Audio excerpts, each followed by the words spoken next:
everyone, and welcome into Exploring by the Seat of Your Pants. If you're joining us for the first time, and some of our students are today, we are all about bringing conservation, adventure, and science into classrooms around the world. And of all days to be joining us, I'm so glad you're joining us today because we have got on one of my all-time favorite educators in the whole world ever, one of the only people that is as enthusiastic about what he does as I am about what I do. So I'm so excited to introduce you to him in just a second.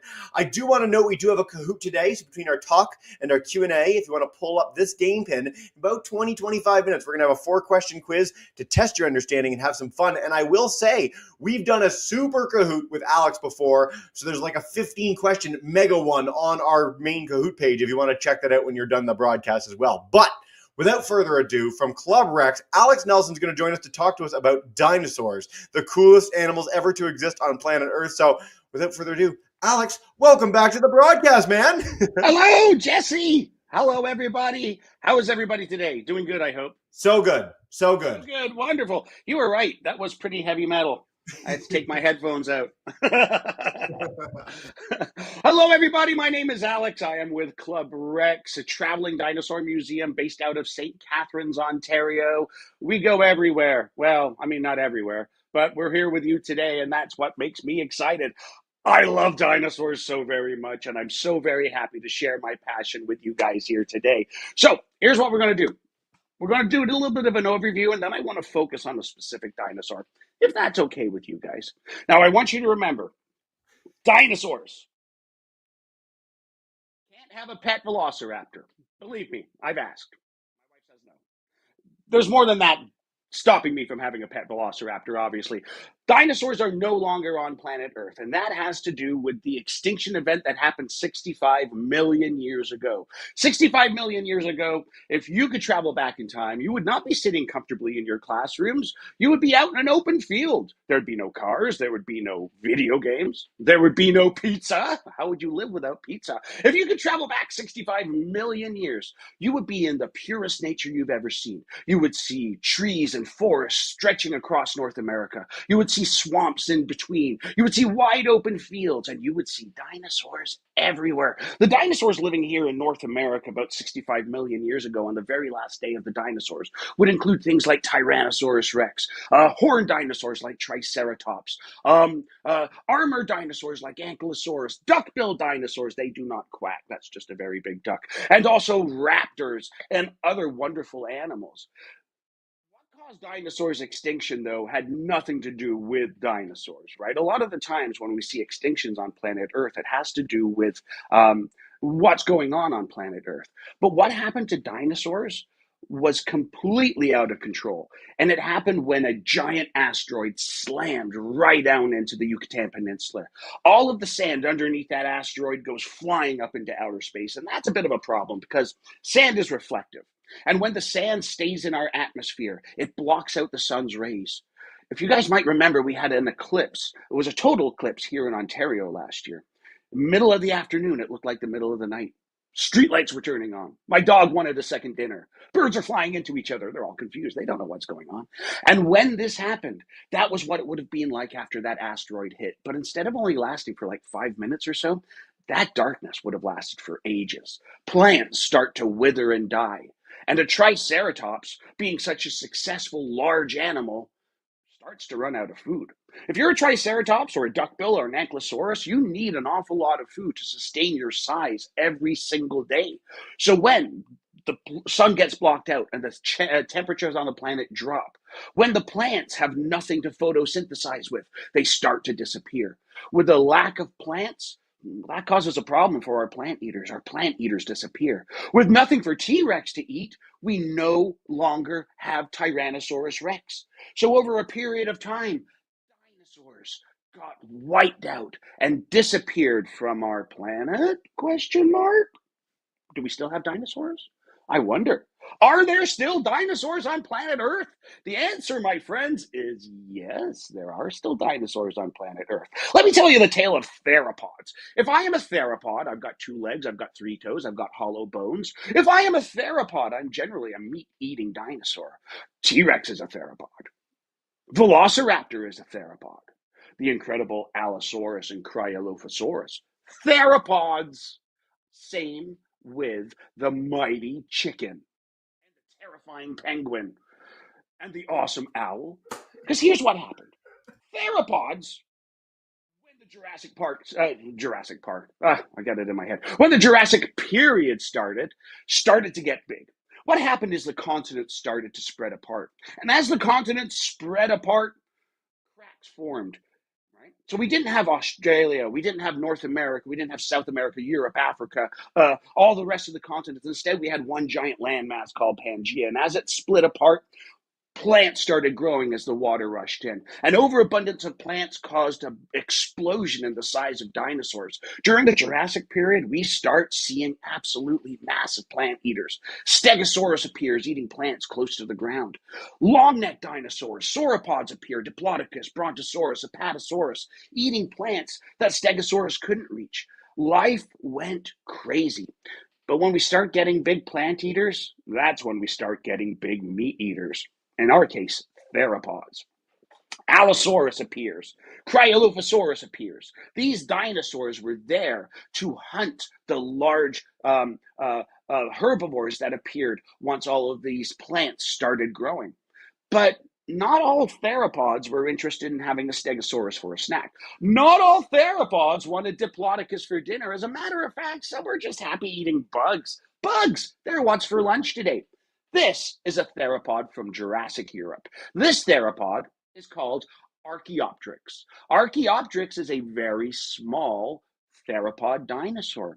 Because it's so small, it started growing specialized fibers on its body. Those specialized fibers we call feathers. Those feathers started to grow longer on its arm. It chased its prey. So using the feathers on its arm to push the air behind it, using the feathers on its arm to jump up into the air to catch those juicy, tasty bugs, helped this dinosaur over time start to change. When all of those larger dinosaurs were wiped out after that extinction event happened, our smaller theropods were able to survive. And as they changed over time, they became every single modern bird on planet Earth today. Chickens and turkeys, dinosaurs. Eagles and owls, dinosaurs. Ostriches, emus, cassowaries, so dinosaur. And by studying chickens and turkeys, we can learn about how T Rex can take a breath. By studying eagles and owls, we can learn how raptors hunted. And that's kind of what I want to talk about today. Raptors. Raptors. The movie stars of Jurassic Park. I love raptors. Velociraptor is an incredible dinosaur, especially that scene in Jurassic World where Star-Lord is on his motorcycle. You got Echo, Delta, Charlie, and Blue, and they're all running into battle together. Here's the thing we need to remember about Velociraptor. Velociraptor is a little bit different than what we see in the movies in real life. In real life, and I've got a fossil Velociraptor right here, this is the size of a velociraptor. Now, when we look at the skull, what we are looking at is a fossil. When things fossilize, they need to be buried absolutely immediately because if they're left out on the surface, scavengers are going to come along, yum, yum, yum. They're going to eat up that dead dinosaur. If they're left out on the surface, the elements are going to get to them and break down the bones and turn them back into soil. But if they get buried immediately, then the fossilization process can occur. When things fossilize, all the calcium gets stripped away from their bones and is replaced with minerals. So they turn into rocks. And when we find fossils, we are not finding bones. We are finding nature's memory of that bone or that animal. And that's the case with Velociraptor here. If we look at this Velociraptor, we can see that the Velociraptor has been, well, squashed a little bit. And that's just a process of fossilization. All that pressure on top of a very lightly built skull will cause the skull to distort and crush. But we can see, if we look very closely, extremely sharp, very angled backwards teeth. When we find teeth like this on a dinosaur, we know what that dinosaur was eating. Sharp teeth equal carnivores. If I have sharp teeth, I'm not using my teeth to chew plants. When I have sharp teeth, I am using my teeth to catch something that's running away from me. Last time I checked, potatoes do not run away from you unless you're on a hill and they're rolling. And then you might have to chase them down the hill. But in general, if you have sharp teeth, you are a carnivore. Now, This is a fossilized skull, and you can see that it has been squashed. I do have a reconstructed skull of Velociraptor right here. And what we can see when we look at Velociraptor are all of these different holes in the skull. Okay, so obviously you've got your nostril right up there. That's the one you pick. This hole right here, a lot of people think that's the eye of the dinosaur. In reality, this is a hole called an antorbital fenestra. This hole right here shows us how well a dinosaur can sniff the air to find its prey. Okay, the eye would go right back here. And for the size of this dinosaur skull, the orbit or eye socket is quite large. This has indicated to paleontologists that possibly, just possibly, Velociraptor was a nocturnal hunter, hunting at nights. We know that these animals lived in a desert environment. Okay, so they were likely not as active during the hot day. Instead, we're waiting until sundown to be able to start hunting their prey. We also know from stomach contents that Velociraptor was a fantastic hunter of small animals, chasing down lizards, chasing down frogs, hunting small rodents. Velociraptor was a champ.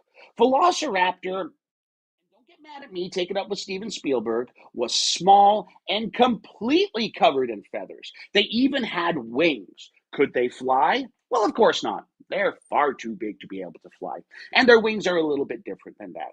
If you want to fly and you're a raptor, well, you have to be a little bit smaller. This is Microraptor. Microraptor is just like its big cousin. They are both Asian dinosaurs, so they both lived in Mongolia. But Microraptor has two sets of wings, wings on its arms and wings on its legs, giving it a much larger flying surface. By climbing up a tree and jumping out of that tree, a Microraptor can parachute down to the ground to be able to catch its prey. Maybe on the way, grab a bug out of the air. When it comes to dinosaurs, we sometimes have a hard time knowing what color they are. With Microraptor, we know what color they were. They were dark black, almost a bluish black, like a raven or a crow. And that's what we're seeing an awful lot of in the colors of dinosaurs. Thanks to soft tissue discoveries like dinosaur skin and keratin, we are discovering that dinosaurs were not just green and brown animals. Instead, they had entirely different colors. Duckbill dinosaurs, like my Corythosaurus right here, actually had zebra stripes on them. There's a little dinosaur, there he is, called Psittacosaurus. Psittacosaurus is the cousin of a Triceratops. You can see he's got the same awesome beak and grinding teeth back there. These guys actually had cheetah spots on their body. So what we see is the same kinds of colors and patterns that we can see on animals today, even when it comes to raptors. They found a rainbow raptor. Seriously, you can't make this stuff up. A rainbow colored raptor from China called Zhenyulong Suni. And remember, raptors had wings. And using these wings could be a wonderful tool for lots of different things. If I'm cold, well, I cuddle up with my wings. If I have eggs that I need to keep nice and warm, I sit down and I brood with my eggs. If I want to protect them from the elements, I can do the same thing, almost making a shelter for my eggs. If I want to scare something away from my territory, I puff up my wings, make myself a little bigger, and charge, say something like, hey, get out of here. This is where I like to hunt. If I'm looking for a girlfriend, I might show off my bright and colorful wings, do a little bit of a dance, and this helps me get attention.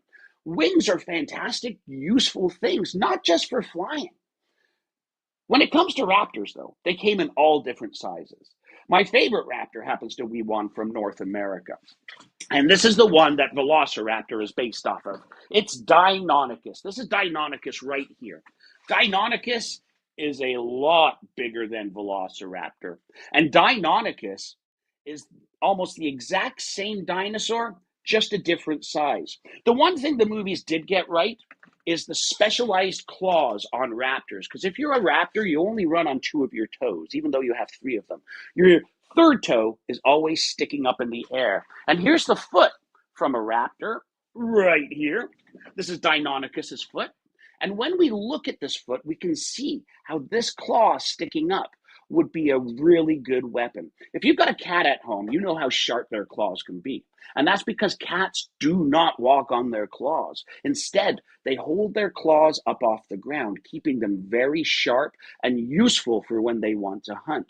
A raptor's claw can be used for a lot of different things. Holding down prey, the same way an eagle or a hawk will hold down their prey. It can be used to squeeze their prey to make sure that their prey is incapacitated. I can climb with this claw. I can dig with this claw.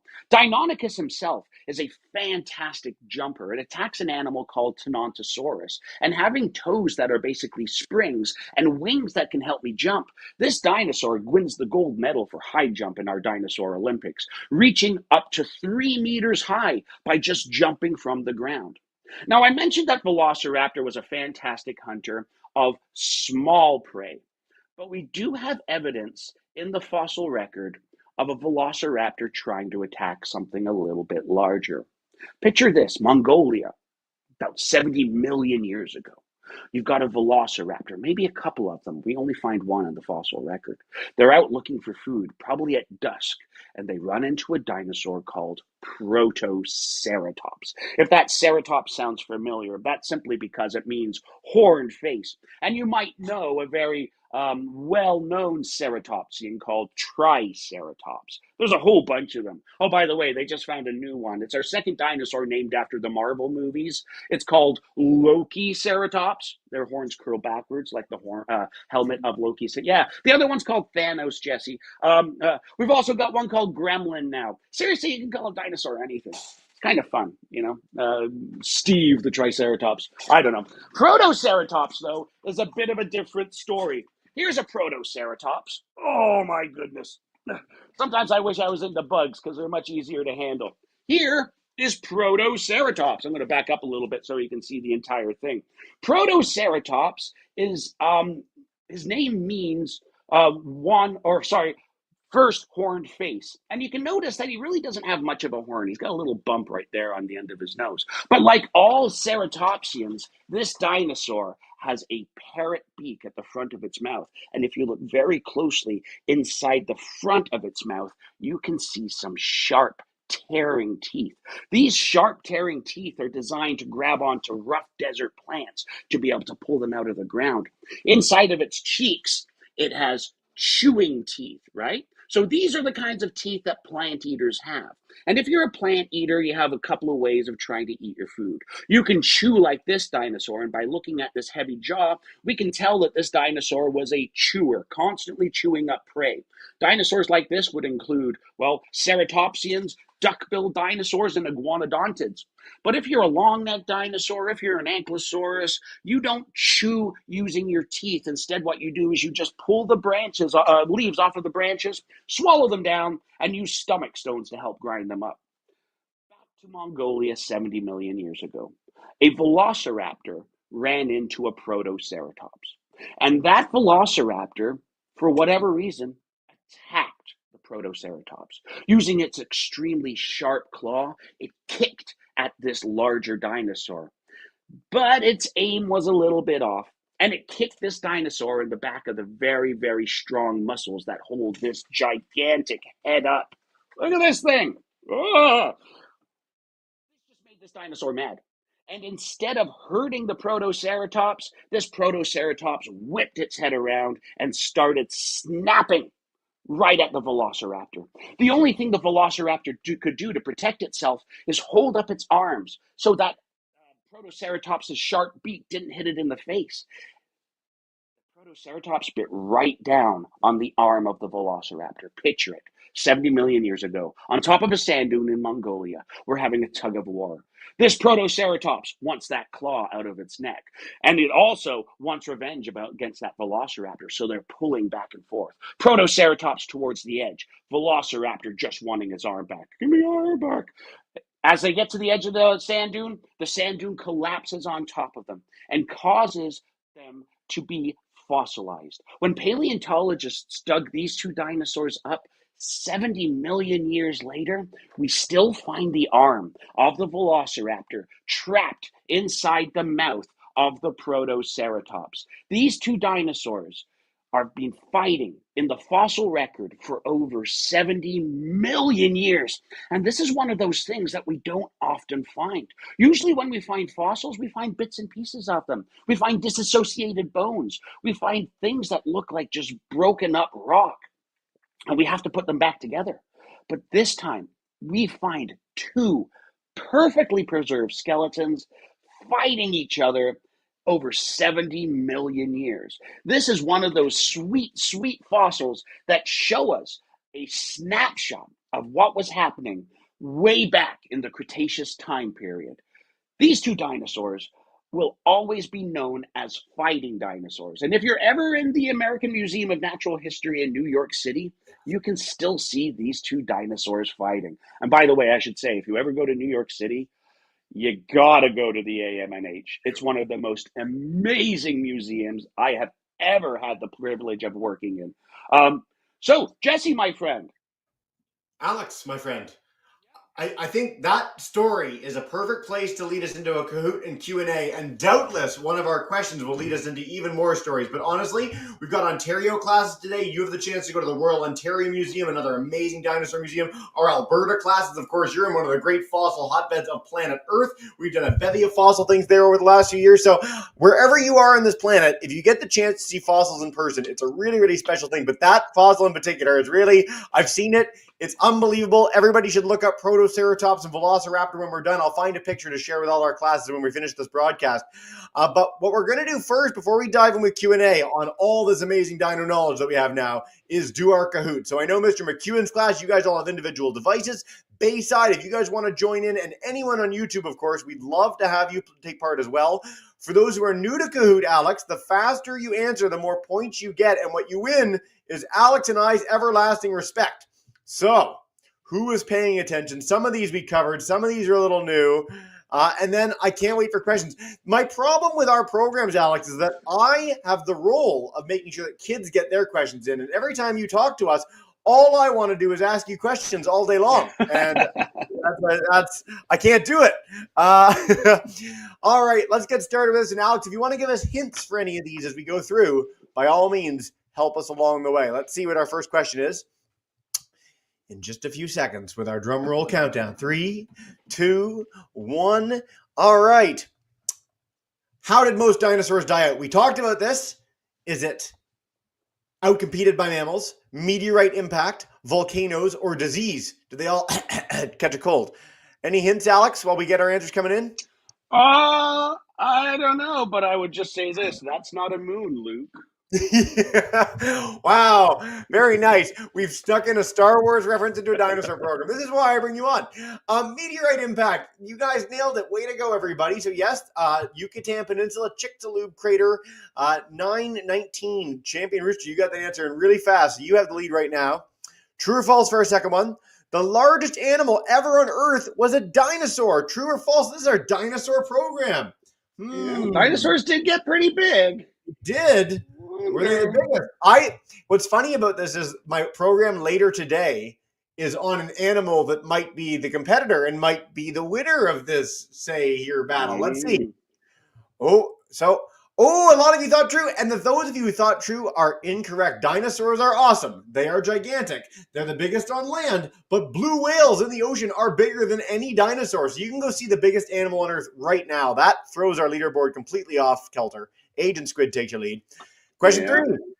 We covered this. Is this chicken a dinosaur? When you have McNuggets, are you eating dinosaurs? True how the tables have turned. They never saw it coming. It wasn't in their bingo card. All right, 25 answers in. 5 more seconds, and then we got one more question after that. All right. Oh, Mr. Edwards' crew is in on YouTube. Way to go, Fort McLeod. Okay. Awesome. True. Way to go. Okay, most of you got this right. Agent Squid keeps our lead, going to our final question with Lucky Echidna right behind. People have been on Earth for 300,000 years. How long have dinosaurs been around? 1 million years, 66 million years, 230 million years, or 4.54 billion? All of these numbers mean something, but only one of them is how long dinosaurs have been around. That's true. And not extinction. Nope. That's a key. Keep that in mind. Yeah. I think we're going to get a lot of people picking that one. Oh, okay. So 4.54 is the age of the Earth. 66 is when most dinosaurs are wiped out by that meteor. But 230 million years is how long dinosaurs have been around. So way longer than people. Yeah, that's the Triassic time period, my friends. Why zebra is third? Second, Agent Squid. The whole leaderboard is thrown off. Only 4 people got that one right. Okay, and first for all the marbles, Lucky Echidna takes the win at the end. What a crazy Kahoot. Way to go, everybody. Okay. Excellent. You guys are great. If you are any of those folks, let us know. We're going to head to Mr. McEwen's class for our first question in just a second. YouTubers, please share in the chat. Bayside, we're coming to you. We got lots of time for this. And if there's anything that you guys say that prompts Alex to bring out another fossil, all the better. So, Alberta, come on in. Hey, Mr. McEwen. Welcome Hey, in. Alberta. Take your time. Take your time. You're good. Nice to see you. Greetings from Ontario. Greetings. We are going to need a few minutes or maybe 30 seconds for questions. We're just having tech problems with Kahoot. So No worries at all. We'll head to our Bayside Public School crew, the loudest class we've ever had on in the history of exploring by the seat of your pants. Unmute. Hello. Hi. Hi, guys. What's the question for us? How do you know what dinosaurs are called? Ooh.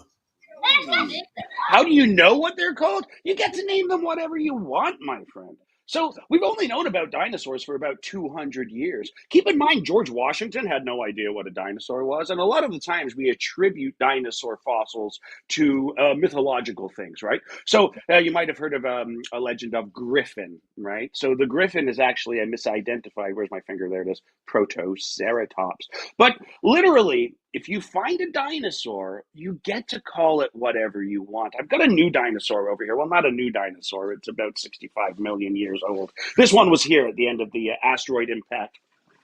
This dinosaur was discovered in 2004, and it was put in the Cincinnati Museum for Children, and they had a competition. They had a competition about naming the dinosaur, and they let the kids do it. Now, you have to remember, 2004, everybody was crazy for Harry Potter. The books just came out. The movies were in theaters. It was Potter this and Hufflepuff that and Ravenclaw. So the competition was lots of fun, and what they ended up calling this dinosaur was the Dracorex hogwartsia. The Dragon King of Hogwarts. Literally, you can call them anything. This is the Dragon King right here. And if you look at the skull, well, holy moly, yeah, you can kind of see why these kids thought this looked like it belonged at Hogwarts. This dinosaur is a juvenile Pachycephalosaurus. Those are the bonker guys. They got the big dome heads and they like to bonk their heads.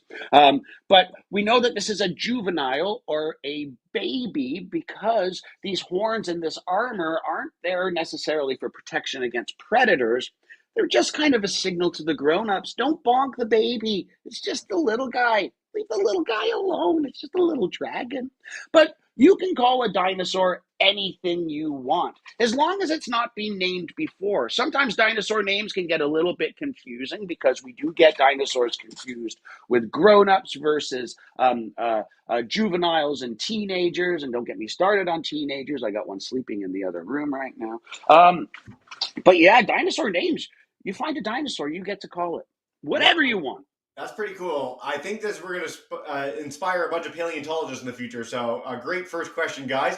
Mr. McEwen's class, you guys are at the ready. Unmute. In fact, you can keep your microphone unmuted the whole time, and you're good to go. Hey. Hi, my name is Saoirse, and my question is, if the dinosaur was a plant eater, how did it take off the velociraptor's arm? Ooh, good question, Saoirse. It didn't take it off. It just bit onto it. It was defending itself. Here's the thing. If you're a plant eater, you've got to be able to protect yourself. We can see that in animals today. You got one of two options if you're a plant eater. You can fight back, right? Or you can flight. You can get out of town, run as fast as you can. Some dinosaurs don't have defenses and rely on their speed to be able to escape from a predator, right? And it's no different from a rabbit or a deer or an antelope. They don't really have a way to fight back, so they have to escape. But if you're not so fast, you need to come up with ways to defend yourself. And what we see throughout the fossil record are dinosaurs adapting to the threats that they have to face. If I lived in the Jurassic time period and I had to deal with an Allosaurus, I am going to have to figure out a way to defend against a smaller, faster, more aggressive dinosaur than a Tyrannosaurus Rex. So a Stegosaurus's plate sticking straight up would give that Stegosaurus the advantage, make that Allosaurus think that, well, you're a little bit bigger than you actually are. And then you've got those spikes at the end of the tail, which really cause a danger to your carnivore. But if we move into the Cretaceous time period and we're dealing with something like a T-Rex, that armor sticking up is a liability. So when we see armored dinosaurs in the Cretaceous time period, dinosaurs that have to deal with T-Rex, what we see is that armor laying flat on their back. If you watch Camp Cretaceous, you might know a dinosaur called Bumpy. Bumpy is an ankylosaurus. There's an ankylosaurus right here. And an ankylosaurus is another, oh, so you stay there. An ankylosaurus is another plant eater that's discovered a wonderful way to defend itself by using all of this flat armor on top of its head. You can see why we call them Bumpy. I call this one Frank. His name is Frankylosaurus. But also at the end of their tail, they have that wonderful club that they can use to whack back against a T-Rex and possibly break the leg of Tyrannosaurus Rex. So remember, just because you're a herbivore, it does not mean that you can't fight back. It does not mean that you're defenseless. As a matter of fact, the most dangerous animal in Africa to humans is not a lion or a snake or a crocodile. It's a hungry, hungry hippo. And fun fact, they don't eat marbles at all. I brought up a skull of one. I'm so glad you mentioned them. So this is a hippo skull, one of the most terrifying skulls in the history of nature. So this is a herbivore, and if a lion tries to attack a hippo, the hippo will bite the lion in half because he's much, much bigger and has big, scary teeth. And so that's why lions don't mess with hippos. So just because something eats plants does not mean it's harmless. In fact, a lot of the most dangerous animals on planet Earth today and in the past are herbivores. That's a 100%. I would rather have a pet velociraptor than a pet triceratops. Yeah. Probably easier to train. Alex, we've got a question that I knew you were going to get, and I know it's one of your favorite questions, which is, what is your favorite dinosaur? T-Rex! Oh my gosh, I love T-Rexes so much. I love T-Rexes so much, I made my company after them. You just can't beat a T-Rex. Seriously. We call them the king, right? Obviously. Tyrannosaurus Rex isn't the longest meat eater. That goes to Spinosaurus. Spinosaurus is a massive crocodilian-like dinosaur from North Africa. Although we're finding them in parts of Europe and parts of South America. Spinosaurs are adapted for an aquatic lifestyle, and that sail on top the back of a Spinosaurus also makes it a little bit taller than a Tyrannosaurus Rex. But what makes T-Rex so very special, other than the little tiny arms, are the fact that Tyrannosaurus Rex are the heaviest and most massive meat-eating dinosaur that we have ever discovered. Right now, the largest one comes from Saskatchewan, up here in Canada, although I have heard rumblings from down in the Dakotas, down in the United States, that they might have a femur from a Tyrannosaurus Rex that looks like it might be larger than the one from Saskatchewan. When you're a Tyrannosaurus Rex, you're really not a runner. Instead, you come up with different ways of hunting. T-Rexes have massive pads on the bottom of their feet, which allow them to walk through a forest almost silently. You don't know that T-Rex is there until you turn around and you're face to face with a Tyrannosaurus Rex. So we have some really great theories about T-Rexes hunting. Oh, by the way, I should show you my T-Rex tooth right there. Tyrannosaurus Rex's tooth is the size and shape of bananas. Fun fact, they taste nothing like bananas. They just taste like teeth. But a new theory when it comes to Tyrannosaurus Rex is that T-Rex is not chasing its prey. Instead, what a T-Rex might do is have its kids do a little bit of work for it. Now, we've recently discovered that Tyrannosaurus Rex lived in family groups, and we call them terrors of tyrannosaurs. And if you're in a terror of tyrannosaur and you're a kid T-Rex, you live with your father, your mother, all your grown-ups. We all live together, right? And in the morning, Dad would get up, stretch his little tiny arms, and we'd walk to the edge of the forest and look out into this field and see all of these herbivores just kind of chilling around, grazing, having a great old time. And I say to my T-Rex kids, okay, guys, it's time to do your chore. And I'm sure you guys do chores at home. I do. Yeah, good, Jesse. Sure. And if you're a T-Rex kid, your chore is not making your bed, it's not walking the dog, it's not emptying the dishwasher or doing laundry or fixing the fence. I got a teenager, remember that. What your job is to do is to run really, really fast. Looking at the skull of a baby Tyrannosaur, this is a T-Rex that's 1 year old. So cute. Look at this baby. This baby T-Rex is an apex predator. And what these T-Rexes will do is run out of the forest and scare the pants off of those Triceratops. Dinosaurs don't wear pants. Scare the horns off of those Triceratops. They run right at the herd, scare the life out of them, and then chase them around the field. And they'll chase them around the field until they notice one or two of them start to fall behind. Those are the ones that they focus on. They chase them right back into the forest because inside the tree line, that's where the grown-ups are just standing there waiting and watching and probably laughing at their kids. And as soon as that Triceratops bursts through the field, that's where the grown-ups use their weight, their strength to grab onto the horns with their jaws to pull that Triceratops down, to use the powerful legs and claws on their feet to kick that dinosaur over. T-Rex, as it turns out, are very strategic hunters. And instead of just getting out into a field and chasing something down, they're really using their brain and coming up with wonderful ways to hunt. T-Rex is the answer. My very, very, very, very, very, very, very, very, very favorite dinosaur. Oh boy, I love T-Rexes. And check it out. I know we make fun of their arms all the time. Look at the baby's arm. Look how small it is. It's like a chicken wing.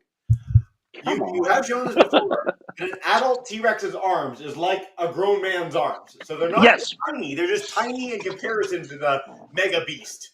They are not useless. They have articulation. They can do things with their arms. A Tyrannosaurus Rex's arm is about the same length as our arm, but it has the same mobility. And if you're a T-Rex, you have the strength to lift up a piano using just one arm. Can't play it very well. You only have 2 fingers, but you can move it around. So a Tyrannosaurus Rex, we love to make fun of their arms. Save that for Carnotaurus, because Carnotaurus is running around with little flippers on the front of its body. Absolutely useless. But Tyrannosaurus Rex does have useful arms. We just haven't figured it out yet. Yeah, lifting pianos is the ultimate tool for a T-Rex. Alex, that was a beautiful answer as always. We're going to head back to Mr. McEwen's class for one more question. I want to note, classes, if you guys have any more questions, you can always email them to me at exploringbytheseatofyourpants. I'll pass them along to Alex. We'll get you some extra answers. And of course, clubrex.org has a lot more there as well. But before we wrap up and say farewell, come on in one more time, guys, and take us away. Hey. Hey, my name is Max, and I got a question for you. Thanks, Max. Yeah. Why were dinosaurs so protective? Ooh. Why were dinosaurs so protective? That's a good question, Max. I mean, it's all about survival, right? A lot of the times, like a plant-eating dinosaur has the ability to fight back against a predator. But an ankylosaurus having that tail club means he has to get awfully close to something like a Tyrannosaurus Rex. So what we've recently discovered, and this has to do with this kind of a fossil here, this is dinosaur skin, and we call this soft tissue. Now, the first thing you notice when we look at dinosaur skin is that it is covered in scales. And this is where people start to get confused, right? Because when we see scales, we automatically jump to things like snakes and crocodiles and lizards. And we have to keep in mind that while dinosaurs are reptiles, they're a little bit different than lizards, okay? And the main difference has to do with the temperature of their blood. If you're a if you're a reptile, you're generally a cold-blooded animal. But with dinosaurs, what we are seeing more and more of is the ability to control their temperature. So they are warm-blooded reptiles, which is something that we've not seen or don't see on planet Earth today. These warm-blooded animals were able to survive in lots of different environments. But thanks to dinosaur skin, what we are learning is that some dinosaurs, Ankylosaurus and Nodosaurus as included, had very bright colors. So instead of having to get close up to a T-Rex to be able to use my defensive weapon, I could show off a very bright red color, and that's what Borealopelta. That's a dinosaur that was found, my friends in Alberta, was found in Fort McMurray about, 10 years ago now. This dinosaur, and you remember, Alberta, you guys used to be underwater during the time of the dinosaurs. There used to be a giant ocean called the Western Inland Sea. And it covered right over top of most of Alberta, but that's why we get such great fossils. Dinosaurs would float out into the water, sink like a rocket down to the bottom, and they'd become perfectly preserved in the deep silt and mud at the bottom of that ocean. And Borealopelta, that's what happened to it. And because it was so well preserved, we were able to pick out these bright red colors. And if you go to the Royal Tyrrell Museum, you can see the mummified remains of Boreala pelta. And Boreala pelta was using this bright red color probably as a way to tell a T-Rex, hey, I might look like an easy snack, but don't come close to me. If you come too close, I might break your leg. I am not an easy snack. I often feel bad for T-Rexes. Just to eat, T-Rexes have to fight some very, very difficult, very, very dangerous herbivores. Imagine opening up your lunchbox and your sandwich tries to attack you. That's what being a T-Rex is all about. But using other things, using bright colors, using displays, maybe using eye spots would be a fantastic way for dinosaurs to get their point across. Even our horned dinosaurs, they have those incredible horns. But more and more recently, we are talking about the coloration of the backs of their frills or their crests. Maybe having eye spots on the backs of your head would confuse a predator. Maybe having zebra stripes, which we've discovered that duck-billed dinosaurs had, would be a great way to camouflage. So dinosaurs need to be defensive just for survival, but it doesn't always come down to fighting and running. We can use displays also as a way to, get your predators to say, maybe I'll go out eat something a little bit easier today. Maybe I'll go order a pizza. Right? Who knows? Dinosaurs don't eat pizza. I love the image of the sandwich fighting back, and I'm bringing up a picture of Boreal pelta because they are the best. Like, this is just one of the most unreal fossils ever found ever. I remember when they announced this, and I just, my jaw hit the floor. They are so beautiful. And they called it a sleeping dragon for the longest time. And I think that's very poetic. Alex, this has been so much fun. Thank you so much for joining us. Again, I can't encourage you enough to check out clubrex.org. So much there. But before we wrap up, is there any final message you want to leave us with about dinosaurs before we bring in Mr. McEwen's class to say thank you and farewell? All I can say is don't let anybody tell you to outgrow dinosaurs. They're incredible. And we are finding dinosaurs at such an astonishing rate now, and that's because of young people. We have so many young people getting into the field of paleontology. And thanks to these young people, we are making some incredible discoveries and we're learning so much more about dinosaurs. If you've got a passion for something, if you love something like I love dinosaurs, then don't let go. Hold on to it. I had my 85 mother the other day say to me, when are you going to outgrow your dinosaur phase? And you know what I said? Never. Dinosaurs are so cool. So that's what I would want to say. If you've got a passion, be it dinosaurs, be it math, be it Roblox, I don't know, I'm not going to judge, then follow your passion. You never know where you might end up. You might be talking to kids one day about Roblox. Probably not. But hey, maybe you're talking to them about dinosaurs. So always keep your passion. Alex, no better message than that. You are dripping with passion. As always, it's been such a pleasure having you on. And as you know how we wrap up every broadcast, if you're at home on YouTube and you want to scream and yell and annoy the principal, you can. You have Alex and I's permission. But we're going to bring in Mr. McEwen's class to join us in saying thanks and goodbye. Thank you so much for joining, guys, and have a wonderful day. Bye for now, everyone. You guys are great.